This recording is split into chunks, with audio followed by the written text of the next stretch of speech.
আচ্ছা, এখনো কি দীঘায় সেই আগের মতো ভিড় হয়, আগের মতো সমুদ্রে ঢেউ ওঠে?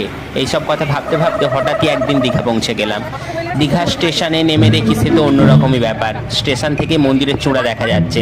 তারপরে আমরা বাঙালি খেতে ঢুকে গেলাম রেস্টুরেন্টে। সেখানে এতটাই বিল হলো যে মাথা চুলকাতে চুলকাতে ভাবলাম সমুদ্রে এবার যেতে হবে। আমরা কি শুধু এখানে খেতেই এসেছি? না, যতই ভাবি যে এখানে খেতে আসিনি, কিন্তু লাঞ্চ টাইম, খিদে তো সবারই পেয়েছি। এনিওয়ে, টাকা তো যা যাওয়ার গেছে, সেটা ভেবে থাকলে আর সমুদ্রে নামা হবে না, তাই একটু অ্যাটিটিউড মেরে যাচ্ছিলাম। হঠাৎই পেছনের দিকে একটা গরু আর একটা গামছা আঙ্কেল চলে এলো।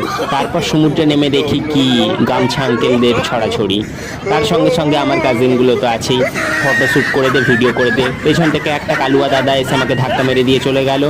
আমিও রেগে মেগে আগে চলে গেলাম আর কাজিনকে বলতে লাগলাম, ক্যামেরাটা ঠিক করে হোল্ড কর, আমার একটাও ভিডিও বা ফটো ঠিক মতো শ্যুট হচ্ছে না। এ কি, এখানে আরেক গামছা আঙ্কেল ঘোমটা দিয়ে দাঁড়িয়ে আছে।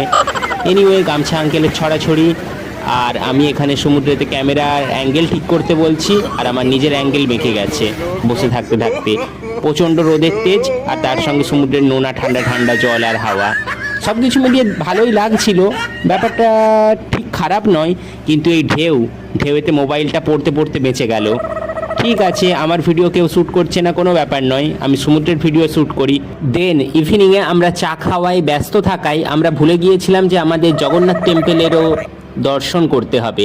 সেখানে এসে দেখি দুর্গাপুজোর মতো লম্বা লাইন, দাঁড়িয়ে থাকতে থাকতে পা পুরো ব্যথা।